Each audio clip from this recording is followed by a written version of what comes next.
Allez, tournez manège. On va maintenant retrouver notre triporteur national et son pilote. Demain, 25 novembre, vous le savez peut-être, s'ouvriront les fameux marchés de Noël alsaciens. C'est un rendez-vous forcément que Loïc Ballet ne pouvait bien évidemment pas manquer. Et cette année, il a garé son vélo, devinez où? Eh bien, à Obernai. Bonjour Loïc. Où est-ce que vous êtes? Ah ben, vous faites un tour de manège. Bonjour Laurent. Ah bah oui, non, je suis venu avec mon triporteur quand même. Je suis indissociable du triporteur. Juste, regardez ces façades colorées, ces maisons à coloriage et puis ce beffroi du XIIIe siècle. Nous sommes dans une des institutions alsaciennes, les marchés de Noël. Et alors, les marchés de Noël, juste pour vous donner un ordre d'idée, celui de Strasbourg attend 2 millions de personnes en moyenne chaque saison. Et puis là, ici, on va battre le pavé à Obernai. Sur ce marché-là, c'est 300 000 personnes qui vont venir fêter Noël ici à Obernai. C'est quand même chouette, non? Oui, mais alors pourquoi avoir choisi Obernai? Parce qu'il y en a partout des marchés de Noël en Alsace. Ah oui. Alors c'est vrai que les marchés de Noël font légion, mais il y en a de partout des marchés de Noël. Mais celui de Obernai, il est magique. Pourquoi? Eh bien parce que celui de Obernai, il a une typicité, c'est qu'il est spécialisé dans les produits de gastronomie et les produits artisanaux. Premier produit incontournable en Alsace, les pains d'épices. Regardez comme ils sont beaux, ces pains d'épices. Et voilà, ils sont... Alors, l'idée du pain d'épices en Alsace, d'après vous, Laurent, pourquoi le pain d'épices en Alsace à Noël? Je sais pas.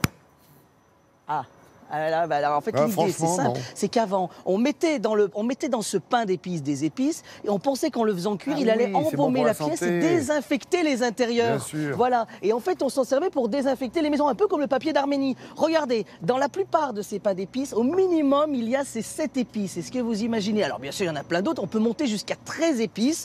Voilà. Ça, c'est l'idée du pain d'épices. Mais alors, 2 autres spécialités.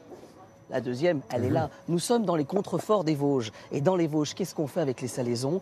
On va les fumer. Et alors, bien attention, quand je dis fumer, on ne fume pas n'importe comment. On fume avec du bois de hêtre. Ah oui, c'est important aussi de le dire, avec du vrai bois. Il y en a qui fument avec d'autres choses et c'est pas très bien. Et l'idée, c'est vraiment de faire attention à des fumeurs qui fument au bois de hêtre. Là, ensuite, on a loi. Bah oui, loi. Il n'y a pas de dinde en Alsace à Noël. On parle d'oie. Et même le foie gras va être un foie gras d'oie et pas de canard. Voilà, regardez comme elle est belle, c'est toi. Voilà. Bon, alors, moi, ce que je vous propose, Laurent, c'est qu'on aille voir un chef qui s'appelle Nicolas Stam. Il y en a un qui, effectivement, au Obernai, est plutôt célèbre. Hein.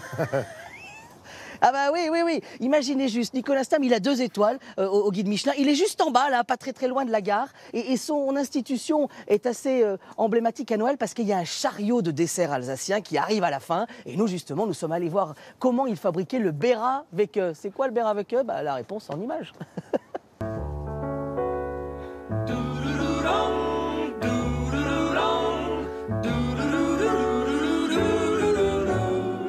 On m'avait dit, tu verras, si tu viens voir Nicolas et Serge, il y a toujours une poule noire dans l'histoire. Voilà, mais là en l'occurrence, c'est pas une poule noire, c'est un coq noir d'Alsace. Alors, la poule noire, c'est une espèce oubliée.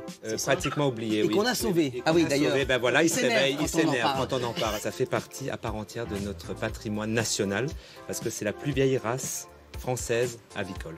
Là, vous voyez, on peut voir ces belles couleurs noires avec ces reflets de scarabée. Bon, on mange aussi des douceurs sucrées ou pas? Voilà, dans la maison. Maintenant, on va faire les douceurs sucrées de Noël. Et puis, ah oui, quand même. Oui, on fait quand même ça. Voilà.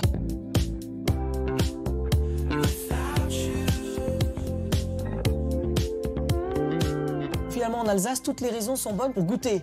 Ah, c'est clair, oui. Les desserts incontournables, finalement. Alors, on connaît traditionnellement le Kouglof alsacien. Oui. Alors, pour Noël, on rajoute un peu plus de sucre glace pour l'effet neige. Et effectivement, les fameux brédeleux alsaciens. Alors, le Christstollen, qui est servi à 4 heures en fines tranches. Et c'est une pâte levée avec des fruits confits. On a oublié les petits kipferlé, donc c'est des petits sablés à la vanille. Et alors, chez vous, il y a une spécialité pour Noël? Oui. Elle est là. Donc, alors oui, c'est un soufflé froid à l'abricot et à la date. Et quelques petites... Oui, alors bien sûr, et un glaçage au chocolat et quelques pépites d'or pour l'occasion, pour finir Noël en beauté. C'est pas Noël tous les ans, quand même. Gone away is a bluebird here to stay. Is a new bird. On est dans le plus beau village d'Alsace, la plus belle ville d'Alsace, non? Du monde. Du monde. Du monde. on dit le Berewecke. En Alsace, à Obernai, on dit le Berewecke. Tout dépend dans la localisation dans laquelle on se situe. Ah, alors il faut pas mal de matos, hein, il faut pas mal de choses. Hein. Oui, c'est un pain de fruits qui est très énergétique. On va retrouver de la poire séchée, du citron confit, de l'orange confite, de la figue séchée, de l'abricot séché, Du raisin, des raisins de Corinthe, des pruneaux, des je vois. pruneaux d'Agen, de la noisette. Tout ce qui passe sous la main et qu'on pourrait capturer l'été Et au qui est beau bon pour la jour, santé. et qui est bon pour la santé, on le garde pour Et l'hiver. on le garde pour l'hiver. On va tous les tailler, on va leur redonner de l'humidité avec l'eau de vie d'Alsace. Donc là, c'est du kirsch en l'occurrence D'accord. et de la poire. Dans l'idéal, il faut le faire mariner 4 jours. Oui. Comme ça, toutes les vapeurs d'alcool disparaissent, s'échapper. vont s'échapper. On va pas le consommer tout de suite. Non. Pourquoi?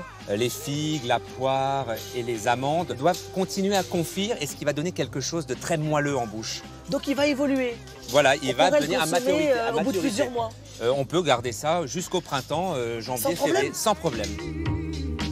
On va quand même partager avec l'équipe. Oui, bah oui, parce qu'on n'est pas des sauvages. Tenez. Voilà, c'est bon. Et hop là, on dit comme ça en Alsace. Hop là, hop là.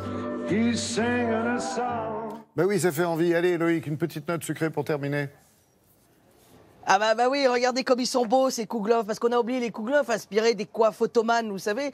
C'est les Habsbourg qui ont ramené ça, cette brioche, alors avec des fruits secs. Alors moi, je les ai trouvés des petits Kouglof mini sur le marché de Noël d'Obernai, regardez. Et eux, ceux-ci, ils les exportent même jusqu'au Japon et ils sont faits en Alsace. Regardez, ils sont là aussi, il y a les moules à Kouglof. Bref, voilà. Il faut vous dire que le marché de Noël en Alsace, ils ouvrent dès ce week-end et c'est jusqu'au 5 janvier ici à Obernai. Bon, je crois que Paris, c'est par là-bas, Laurent, il me semble, hein, je suis pas sûr. Hein, Oui, mais, bah, rétropédalage, effectivement. Rentrez à la maison. Merci Loïc, bon week-end. Allez, oui, et joyeux Noël, hein. C'est ça.